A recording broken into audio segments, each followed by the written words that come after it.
So I have a problem. I'm low-key losing my Filipino culture. Not good, not good. Ube is on the rise and it's only a matter of time, guys. They're coming for us. They're coming for us, girl. They're coming for our culture. But the thing is I don't really know that much about Filipino culture. I'm kind of losing it a little bit. And so I thought I'd re-educate myself before it gets repackaged back to me and becomes popular and people start telling me how to be Filipino. I'm half Filipino on my mum's side, and we used to go back every year and spend like 3 months in the Philippines over the summer break. That was really important to us. It was kind of like a cultural reset. Yeah, I don't live at home anymore, so it's kind of hard, I don't know, to integrate the culture. Even though I love lumpia, Filipino food isn't my favorite. It's not my favorite. There's some things that my mum makes that I love, obviously, but it's just not a cuisine that I really go for. The whitewash. My brother and sister are very much, they love Filipino food and love Asian food, whereas I kind of, the white side kicked in a little bit. I don't know, food is very integral to culture, and I don't like the food, so then I'm like losing my culture. I don't know how to explain it. But I went to the Filipino grocer and I thought I'd do a little haul and show you what I bought at the Filipino grocer. This is what I got from the Filipino store. These are just random. I kind of didn't need anything. I just walked in. I just wanted to reconnect a little bit. This is the haul, guys.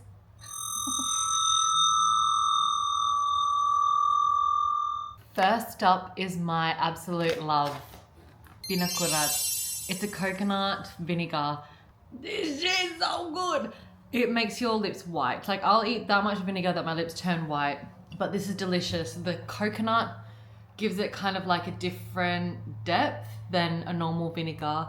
It's just perfect. It's really good for pork, really good for chicken, which, by the way, I just want to have a PSA to anyone who isn't from an Asian background. There are more dipping sauces than soy sauce, okay? Yeah, just explore vinegars and things like that. Sorry. This is the golden sweet corn. It's like a, I'll open it.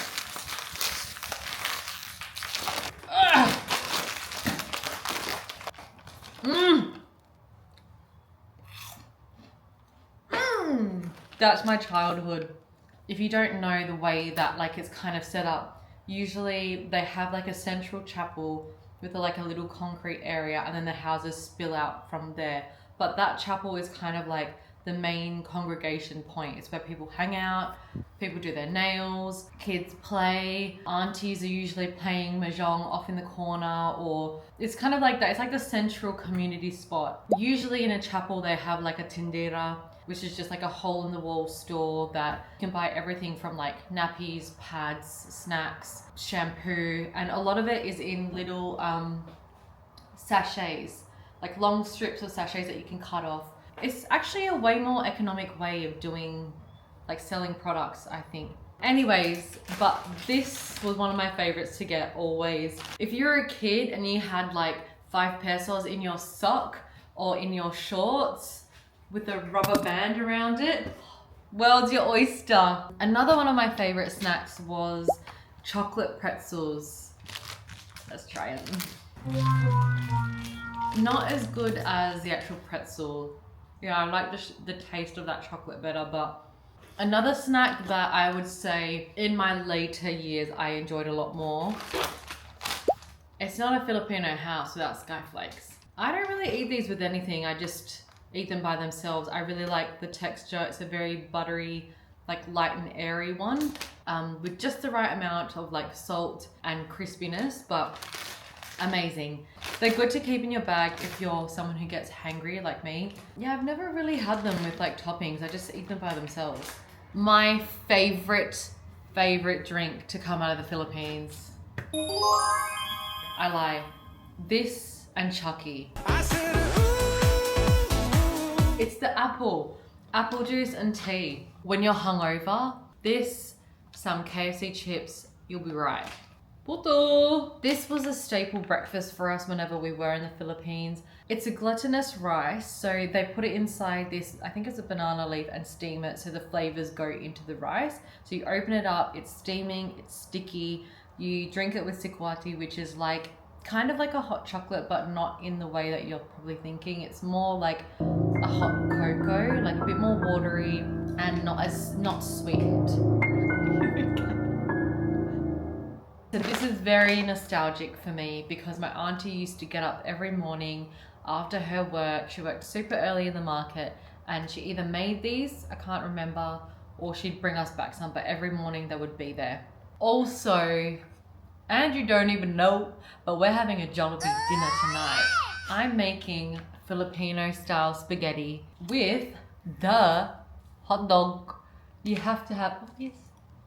So I'm gonna get KFC chicken and then make spaghetti, and that's gonna be dinner, our Jollibee dinner. We used to do that a lot as kids, actually, just get KFC chicken and make rice and gravy and then pretend it's Jollibee. So when we were missing the Philippines. I only know to get this from this one Filipino shop, but if you can get your hands on it and you're someone who does their own manicure or pedicure, really think about getting this because you put it onto your nails and let it sit for a little bit and then you just use a pusher to push back your cuticles and it all comes off. One thing I really loved about growing up where I did was really is like a community-based environment. Resources are kind of shared. You know, there's the girl who massages and heals, and then funnily enough in my neighborhood it was the same girl that does like manicures and pedicures. Or there's people who do like mind children and look after kids, or the one that cooks or the one that cleans, and you share the resources around a little bit. And this always makes me think about that girl. Like, you can't replicate that here in the West, in Australia at least. It just isn't set up the same. Like, a big factor for why that is like that central chapel. I didn't realize at the time, you know, growing up, how lucky we were to actually learn that. It also formed a lot of our values and morals because obviously we're very privileged to be able to come back to the Philippines and leave and go back to Australia, but the people that I grew up around are most definitely below the poverty line. You see like a little bit more of the camaraderie, the helping out other people, and definitely being grateful for what you've got. But most importantly, it highlighted our privilege. It's a good thing to be uncomfortable recognizing your privilege because you don't take anything for granted and you understand what it could be like and how people are living, you know? So it kind of just made us all, I feel like my family were not wasteful because, I don't know, just thinking about your place in relation to other people and what you have and how you can share and help. I think that really fed into a lot of our morals. Yeah, I'm very grateful to at least have been shown that as a young age. And I think about like the future generation, like with say like my kids or whatever, like how can we also pass on that lesson? And I think that's why I'm like trying to reconnect with my Filipino culture a little bit, is because I don't want to lose that. It's something that's really important to me. You can get bogged down in like the day-to-day life, and we haven't been back, so we haven't had, you know, like a refresher, but it takes you personally putting in the effort to keep these alive. So I don't know how to do that. I'm gonna just learn. Anyway, back to the haul. I bought effervescent travel size. Oh, that's so... When you get this, it's usually in this green bottle. This is a liquid, so they've obviously made it a balm for travel size, but this is just like the be-all, end-all use. Like, it's for massages, for an upset stomach, for nausea, like all of that. Oh my god, that reminds me of massaging my mom's feet. Can't wait to make my kids do that. Speaking of passing along trauma, trigger warning for any Filipino kids out there, because the last thing I got, you're not gonna like seeing at first. I bought a silhig. Nothing beats this as a broom for outdoor, okay? If you know, you know. You know what one of these feels like. And if you're doubting me, I sent my mom a message and showed her this. I said, ready to traumatize future generations. And she messaged me back and said, only one stick hurts the most, not the bunch. So parenting tips from my Filipino mum. A staple in Filipino houses, bringing back this tradition. Half the tradition, okay? I promise. It's really good for getting leaves, even water, like if you have mud and stuff, it's easy to clean these. So staple in this Filipino house. Thank you for tuning in to my Filipino haul. That's all I got this time. I'm actually thinking about doing like a cooking series with my mum. So if you have any recipes that you want that I will approve of, because remember, I'm eating it, comment below because I'll see what I can make with my mum. But I am going to start with things that I like. Oh, even the sound. But yes, thank you for tuning in. Protect your culture. Don't be ashamed of your culture. Not that I ever was, but I think we can minimize our culture a little bit. There is code switching. It's about finding the balance. You know, I know it's hard in the West, but uplift your cultural community. Buy from their store rather than going to a bigger store. Get involved in the community if you can. Maybe that's what I'll do because I don't really like the food. I'll get involved in the community. But yeah, just even think about it before ube gets packaged back to you, okay? Before they start calling lumpia pork fries or some shit like that, okay? Sige, ayo diha. Bye.